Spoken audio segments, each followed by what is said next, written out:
YCP పార్టీని ఒకవైపు liquor scam, మరోవైపు గాలి జనార్దన్ రెడ్డి అరెస్ట్ అయిన తర్వాత వస్తున్న భయాందోళనలో వాళ్ళల్లో ఇప్పుడు కొత్తగా, అంటే ఇది కొత్త కేసు ఏం కాదులేండి, జగన్మోహన్ రెడ్డి అధికారంలో ఉన్నప్పుడు కన్ను మిన్ను కానరాకుండా తెలుగుదేశం పార్టీ ఆఫీస్ మీద జరిగిన దాడిలో ఈరోజు వైఎస్ఆర్సీపీ పార్టీ ప్రధాన కార్యదర్శి అయినటువంటి సజ్జల రామకృష్ణారెడ్డి గారిని, అలాగే చూస్తే కనుక గతంలో తెలుగుదేశం పార్టీ నుంచి వెళ్ళిపోయి వైసీపీలో చేరిన దేవినేని అవినాష్ని ఇద్దరిని గుంటూరు సిఐడి ఆఫీస్కి అయితే తీసుకురావడం అయితే జరిగింది.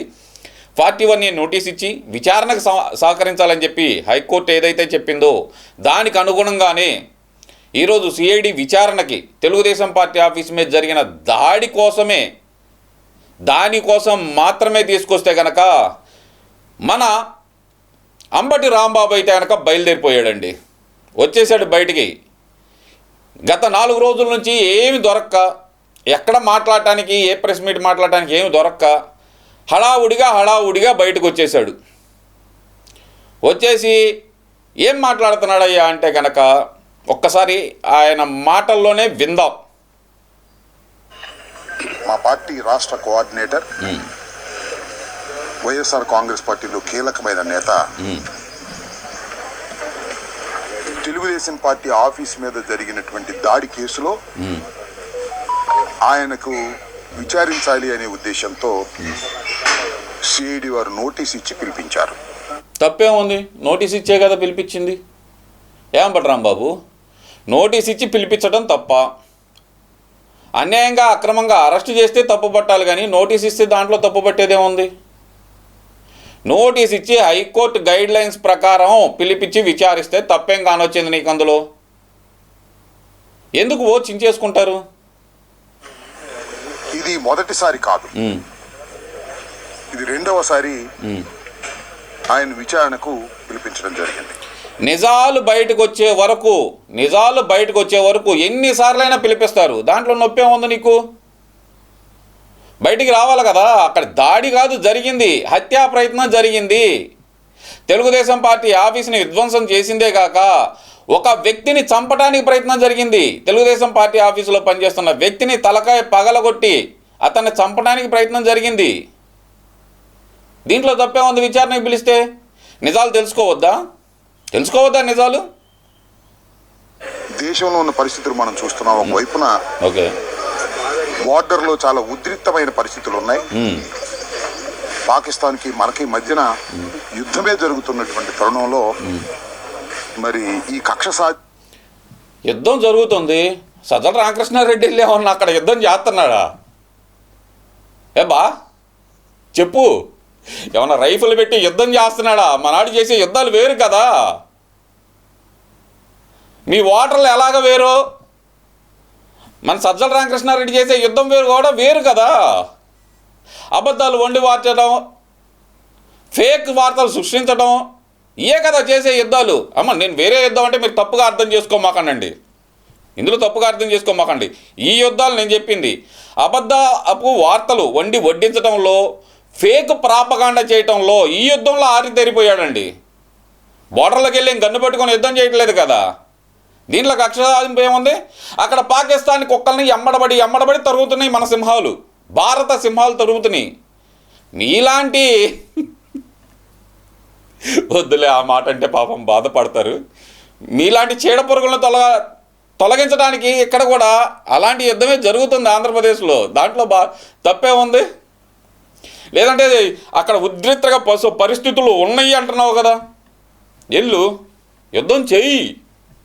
అయినా మనం చేసే యుద్ధాలన్నీ వేరు కదా, గంట అరగంట ఇవన్నీ మాట్లాడకూడదు అనుకుంటాం. కానీ యుద్ధం గురించి నువ్వు మాట్లాడుతుంటే నువ్వు వస్తుంది అంబట్రా బాబు. మనం చేసే యుద్ధాలు వేరు, మన యుద్ధాల గురించి బయట చెప్పమాకు. నువ్వు ఎందుకు మాట్లాడతా? అక్కడ యుద్ధం జరుగుతుంది, పాకిస్తాన్ పీచమని చేసే యుద్ధం జరుగుతుంది. ఇక్కడ నువ్వు చేసే యుద్ధం కాదు, అక్కడ భారత సైనికులు చేస్తుంది. వాళ్ళని కించపరిచేటట్టు మాట్లాడమాకు అంబట్రా బాబు. నువ్వు మాత్రం అంతం లేని విధంగా ఏముంటుంది నాకు అర్థం కదా. ఈ తెలుగుదేశం పార్టీ ఆఫీసు మీద జరిగినటువంటి దాడి కేసుని వైఎస్ఆర్ కాంగ్రెస్ పార్టీ అధికారంలో ఉన్నప్పుడే కేసు రిజిస్టర్ చేయడం జరిగింది. రిజిస్టర్ చేశారు, బాగానే ఉంది. ఎంతమంది నిందితులను అరెస్ట్ చేశారు, ఎంతమందికి శిక్ష విధించారు? మొత్తం బెయిలబుల్ సెక్షన్సేగా. దొమ్మి కేసు కదా పెట్టింది మీరు అక్కడ. నిందితులను ఎవరిని గుర్తించారు, ఎవరిని అరెస్ట్ చేశారు, ఎవరికి శిక్ష వేయించారు? ఎవరికైనా శిక్ష వేయించారా? వేయించలేదు కదా. అక్కడికి వెళ్ళి కార్లు పగలగొట్టి, ఆఫీసును పగలగొట్టి, ఆఫీసులో వ్యక్తుల మీద రాడ్లతో దాడి చేసి, సుత్తులతో తలకాయలు పగలగొట్టి ఇంత గందరగోళం చేస్తే మీరు పెట్టింది ఏంది? ఆఫ్టర్ ఆల్ దొమ్మి కేసు పెట్టేసి కేసు రిజిస్టర్ చేసేసాం మేము అంటున్నారు. చేసి పీకి పొడిచింది ఏందబ్బా మీరు? ఒక్కళ్ళనంటే ఒక్కళ్ళని అరెస్ట్ చేశారా? ఒక్కళ్ళని చూపించు నాకు. ఈ నిందితులను మేము అరెస్ట్ చేశాం, తెలుగుదేశం పార్టీ ఆఫీస్ మీద దాడి చేస్తే కనుక ఈ నిందితులను మేము అరెస్ట్ చేశాం అని చెప్పి ఒక్కళ్ళని చూపించబ్బా. ఎందుకు అంబటి రాంబాబు అనవసరం కథలు పడం మాకు ఎందుకు? కానీ దానిలో ఏదో చేసేస్తున్నాము అనేటువంటి ఉద్దేశంతో ఏదో చేయట్లా నిజాలు బయటకు లాగుతున్నారు అక్కడ. తెలుసుకో ముందల. చంద్రబాబు నాయుడు గారిని, లోకేష్ ని సంతృప్తి పరచడం కోసం సజ్జల రామకృష్ణారెడ్డి గారిని కూడా సిఐడి ఆఫీసుకు పిలిపించి విచారణ చేశాము అనేటువంటి మెహర్బానీ కోసం ఇలాంటి కార్యక్రమాలు జరుగుతూ ఉన్నాయి. సజ్జల రామకృష్ణారెడ్డి ఏమన్నా తోపా తురుంకానా విచారణ పిలవపోవటానికి? మనిషేగా, ఆఫ్టర్ ఆల్ మనిషే. ఎమ్మెల్యే కూడా కాదయా, ఎవడో కోన్కిస్క గొట్టం. మీకు ప్రధాన కార్యదర్శి అయితే అయ్యే ఉండొచ్చేమో. జనాల దృష్టిలో అతను ఎవరో తెలీదు. అతన్ని పిలిస్తే మీకు వచ్చి నొప్పింది. అతను ఏమైనా ఎమ్మెల్యేనా, ఎంపీనా, లేదంటే మీ పార్టీ అధ్యక్షుడా? జగన్మోహన్ రెడ్డి కాదు మా పార్టీ అధ్యక్షుడు సజ్జల రామకృష్ణారెడ్డి అని చెప్పండి, మాట్లాడుకుందాం తర్వాత. ఇది చాలా దురదృష్టకరమని మనవి చేస్తున్నాం.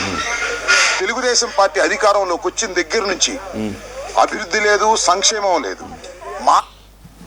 కళ్ళు జేబులో పెట్టుకొని చూడమాకు అంబటి రాంబాబు, కళ్ళు జేబులో పెట్టుకొని చూడమాకు. గుంటూరులో గమనిస్తున్నావు నువ్వు, గుంటూరులోనే తిరుగుతున్నావుగా ఎక్కువగా. గుంటూరు ఎంట్రన్స్ దగ్గర నుంచి గుంటూరు ఎండింగ్ వరకు ఎన్ని అభివృద్ధి పనులు జరుగుతున్నాయి నీకు? సైడ్ కాలువల నిర్మాణం కానీ, కొత్త రోడ్లు వేయటం కానీ, ఎన్ని అభివృద్ధి పనులు జరుగుతున్నాయి? అరే గుంటూరులో మొన్నే మధ్య కదా శంకుస్థాపన, నిన్నగాక మొన్నే శంకుస్థాపన కూడా జరిగింది కదా. 98 కోట్లతోటి ఫ్లైఓవర్ అది, ఆర్ఓబిది, రైల్వే ఓవర్ బ్రిడ్జిది, శంకర్ విలాస్ది. నువ్వు అడ్డుకోవడానికి చూసావు కదా. నువ్వు నీ తొట్టి గ్యాంగ్ని అడ్డ వేసుకొని అడ్డుకోవడానికి చూసావు కదా. అది ఏమన్నా అయిందా? పని మొదలైంది. అది కూడా కంగారేం పడ, మాకు అభివృద్ధి కార్యక్రమాలు జరగట్లేదని ఎలా చెబుతా? 41 కోట్లతోటి పలకలూరుది ఆర్యూబి, అటు వచ్చేదానికి ఇన్నర్ రింగ్ రోడ్లో ఉన్నది 110 కోట్లతోటి. ఇవన్నీ జరుగుతున్నాయి కదా, అభివృద్ధి కార్యక్రమాలే కదా ఇవన్నీ. ఇన్నర్ రింగ్ రోడ్లో ఉన్న గేటుకి దగ్గర కూడా ట్రాఫిక్ వల్ల ప్రజలు ఇబ్బంది పడుతున్నారు అని చెప్పే కదా అక్కడ కూడా ఆర్యూబీకి ప్రతిపాదనలు తీసుకొచ్చింది. 400 కోట్లతోటి గుంటూరు ఛానల్ పొడిగింపు జరుగుతుంది కదా. ఇంకేంది అభివృద్ధి కార్యక్రమాలు జరగట్లేదంట. అందుకే చెప్పేది, కళ్ళు జేబులో పెట్టుకొని చూడమాకు అంబటి రాంబాబు, కళ్ళు కళ్ళ దగ్గర పెట్టుకొని చూడు. మాటల్లో మాత్రం కోటలు దాటేటటువంటి అభివృద్ధి, అమరావతి గురించి అభివృద్ధి, పోలవరం గురించి అభివృద్ధి మాటల్లో మాత్రమే కనిపిస్తున్నది. అమరావతి పనులు ఆల్రెడీ మొదలైనవి, నీకు తెలియకపోతే తెలుసుకో. అమరావతి పనులు ఆల్రెడీ మొదలైనవి.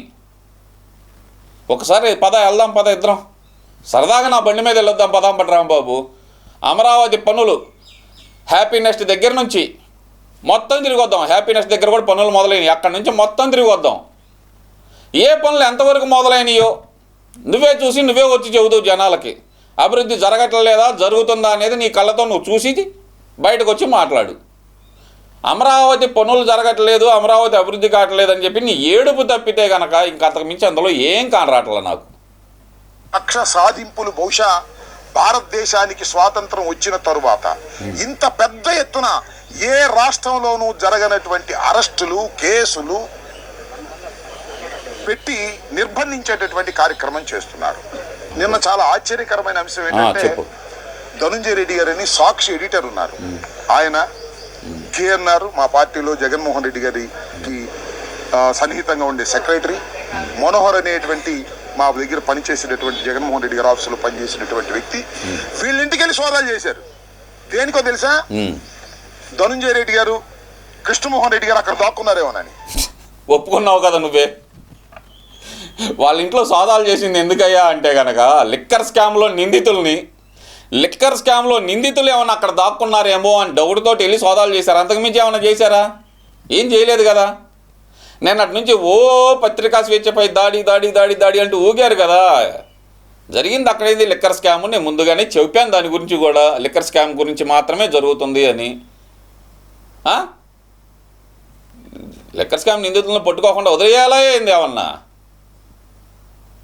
ఏం నాకు అర్థం కాల, పిచ్చెక్కింది అండి పోలీసులకు. నాకు ఏదో ఒక విధంగా అల్లరి చెయ్యాలి, ఏదో ఒక విధంగా అపాస్పాలు చెయ్యాలనేటువంటి కుట్రలో భాగంగా పోలీసులను ఆడిస్తున్నారు, పోలీసులు ఆడుతున్నారు. మరి మీరు ఎంతకాలం ఆడిచ్చారు? ఇప్పుడు డిపార్ట్మెంట్ అంటే మీకు అంతవరకు లోకు అయిపోయిందబ్బా. ఎందుకంటే 5 సంవత్సరాల పాటు పోలీసుల్ని ఇష్టం వచ్చినట్టు వాడుకున్నారు కాబట్టి డిపార్ట్మెంట్ అంటే మీకు లోకు అయిపోయింది. ఎవరో 100లో ఒక 10 మంది ఉండే కరప్టెడ్ ఆఫీసర్లను పక్కన పెట్టుకొని మిగతా డిపార్ట్మెంట్ మొత్తాన్ని మీరు, మిగతా పోలీస్ డిపార్ట్మెంట్ మొత్తాన్ని మీరు అందరు అదే ఘాటిలో కట్టేస్తా డిపార్ట్మెంట్ అంటాం. నీకు మీ జగన్మోహన్ రెడ్డికి మీ వైసీపీ నాయకులు కలుసైపోయింది. అయ్యా పోలీస్ డిపార్ట్మెంట్ వారు మీకు చాలా క్లియర్గా చెప్తున్నాను, ఇది నా రిక్వెస్ట్ అనుకోండి, ఏదైనా అనుకోండి, ఇలాంటి తప్పుడు కోతలు కూసే తప్పుడు ఎదవలన మాత్రం తుప్పు రేగొట్టండి అయ్యా. ఒక్కసారి కనుక వాళ్ళ తుప్పు రేగొడితే దెబ్బకి దారికి వస్తారు. చిన్నపిల్లలు ఆటలాగా ఆడుతున్నారు పోలీసులు. మాట్లాడితే ఎంక్వైరీకి పిలవటం, కేసులు ఎవరన్నా అరెస్ట్ చేయగానే అరెస్టుకు బెయిల్ రాకుండా ఉండేందుకు పోలీస్ కస్టడీకి పిటిషన్ పెట్టడం, ఆ పోలీస్ కస్టడీ కోసం 2 రోజులు 3 రోజులు తీసుకోవటం, ఏమీ లేకుండా పిచ్చి ప్రశ్నలు అడగటం, పంపించడం, ఇదంతా ప్లేయింగ్. ఇప్పుడు పిచ్చి ప్రశ్నలు ఎందుకు అడుగుతారు? ఏదైతే అరెస్టుకు సంబంధించి ఉందో, ఏ కేసు మీద అయితే అరెస్ట్ చేశారో ఆ కేసులో మరి తప్పించుకుంటూ పోతాడేమో ముందస్తు జాగ్రత్తగా అరెస్ట్ చేసి తర్వాత కస్టడీలో విచారణ చేయాల్సిన బాధ్యత ఉంది కాబట్టి డిపార్ట్మెంట్ వాళ్ళు అరెస్ట్ చేస్తున్నారు, డిపార్ట్మెంట్ వాళ్ళు విచారణ పిలుస్తున్నారు. దాంట్లో నీకు చిన్న నొప్పింది, నిజాలు బయటపడతాయేనా? అలాగే లిక్కర్ స్కామ్లో ఇంకా ఎన్ని బయటకు వస్తాయని భయంతో ఒక్కొక్కరికి వణుకుతున్నట్టుండే, కింద నుంచి పైదాకా అన్ని గలగలగలగల ఆడుతున్నట్టుండే మీ అందరికీ.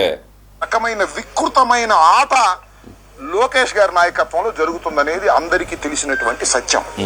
ఇవాళ నిజంగానే మాకు ఇంత బాధలు కూడా, ఇంతమందిని అరెస్ట్ చేస్తున్నా కూడా మాకు ఒక రకమైనటువంటి ధైర్యం వస్తుంది. సమీకరిస్తున్నారు మమ్మల్ని,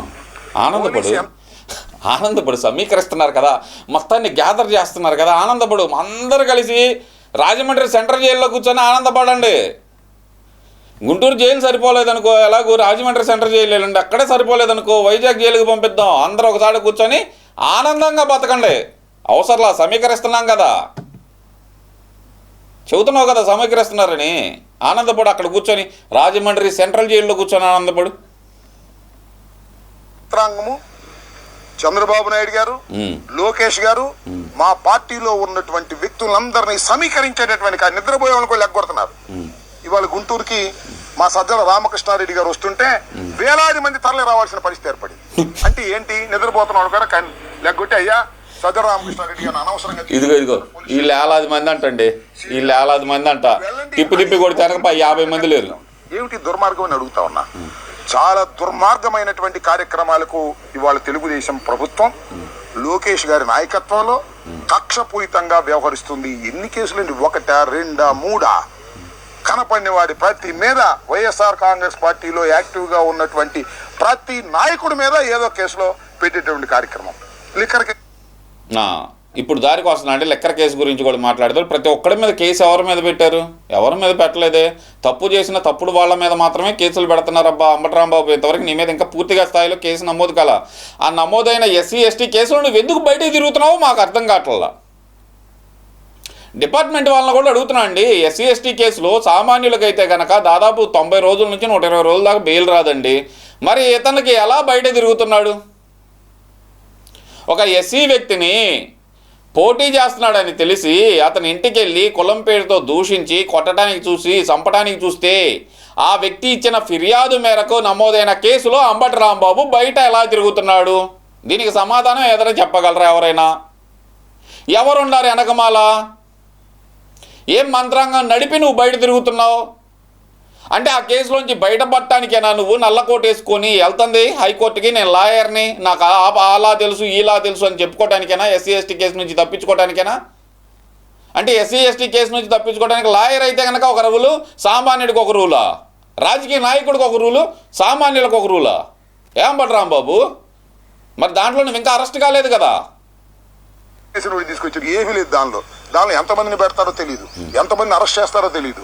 గందరగోళాలు చేసేటటువంటి పరిస్థితికి వాళ్ళ రాష్ట్ర ప్రభుత్వం పోలీసు యంత్రాంగాన్ని ఉపయోగించుకొని చేస్తున్నటువంటి ఈ దమనకాండ అంటున్నావు కదా నువ్వు, దమనకాండ అంటున్నావు కదా. దమనకాండకి ఫక్తు ఉదాహరణ నేను ఒకటి చెబుతా. కరోనా పీక్స్గా ఉన్న సమయంలో వైఎస్ఆర్సీపీ పార్టీకి సంబంధించి తప్పు జరుగుతుంది దీంట్లో అని చెప్పి ఎత్తి చూపిన ఎంతోమంది సామాన్యుల దగ్గర నుంచి తెలుగుదేశం పార్టీ నాయకులు, జనసేన నాయకులు అందరినీ అరెస్ట్ చేసి వ్యాన్లో 100 కిలోమీటర్లు తిప్పారే, అది దమనకాండ. అది దమనకాండ. ఆపరేషన్ చేయించుకొని ఇబ్బంది పడుతున్న అచ్చెన్నాయుడు గారిని 300 కిలోమీటర్లు జీబులో వేసి తీసుకొచ్చారు చూడండి, అది దమనకాండ. అర్ధరాత్రి 3ంటికి వెళ్ళి నంద్యాలలో చంద్రబాబు నాయుడు గారు కొనుక్కుంటున్న బస్సుని కాళ్ళతో తంతూ, తలుపులు తడుతూ, మీరు తలుపు తీయకపోతే కనుక బస్సును టోరింగ్ చేసుకొని తీసుకెళ్తాం చూడండి అంటూ పాల్పడ్డారే అఘాయిత్యాలకి, అది దమనకాండ అంటే కనుక. మీకు ఇంకా నోటీస్ ఇచ్చి పువ్వమ్మ పువ్వమ్మ పువ్వమ్మ అని చెప్పి బతిలాడుతుంటే కనుక కాకాని గోవర్ధన్ రెడ్డి తప్పించుకొని తిరుగుతున్నాడు, పిన్నెల్లి వెంకటరామిరెడ్డి తప్పించుకొని తిరుగుతున్నాడు, ఎంతోమంది తప్పించుకొని తిరుగుతున్నారు ఇంకా దొరకకుండా. నోటీసులు ఇస్తే కనుక పరారు అవుతున్నారు, ఫోన్లు ఆపేసుకుంటున్నారు, ఎటు మాయం అవుతున్నారో తెలియట్లా. మరి ఆ రోజు ఎవరికైనా సరే 41A నోటీస్ ఇచ్చి పిలిపించారుగా? ఎవరికి లేదే. నైట్కి నైట్ రావటం, గోడలు దూకటం, అయ్యి పగలగొట్టడం, లైట్లు పగలగొట్టడం, ఇంటి ముందర ఉన్న కెమెరాలు పగలగొట్టడం, కంప్యూటర్ హార్డ్ డిస్క్లు ఎత్తుకెళ్ళటం, లేదంటే కనుక చుట్టుపక్కల ఉన్న వాళ్ళని భయభ్రాంతులకు గురి చేసి ఇంటి తలుపులు పగలగొట్టి అరెస్ట్ చేసి తీసుకెళ్ళటం. అరే నేను మాట్లాడకూడదు కానీ ఒక మహిళ నైట్ డ్రెస్లో ఉన్న మహిళ తను డ్రెస్ మార్చుకోవడానికి వీలు లేకుండా తలుపులు తీసి బార్లా తీసిపెట్టి కృష్ణా జిల్లాకు చెందిన మహిళని ఎంత ఇబ్బంది పెట్టారు. ఇది కదా దమనకాండ అంటే. ఇప్పుడు జరుగుతుందంతా చట్టం ప్రకారమే కదా జరుగుతుంది. అది అంబటి రాంబాబు, నీకు ఒకటే మనవి చేసుకుంటున్నాను. అంబటి రాంబాబు, నీకు తప్పుని తప్పులాగా మాట్లాడటం నేర్చుకో. తప్పుని తప్పులాగా మాట్లాడటం నేర్చుకో. ఇంకా ఇందులో ఇంకో మాట కూడా అన్నాడండి, లోకేష్ గారు ఎన్నిసార్లు ఓడిపోలేదు, చంద్రబాబు నాయుడు గారు ఎన్నిసార్లు ఓడిపోలేదు అని. చంద్రగిరిలో ఒకేసారి చంద్రబాబు నాయుడు గారు ఓడిపోయారు అంతే.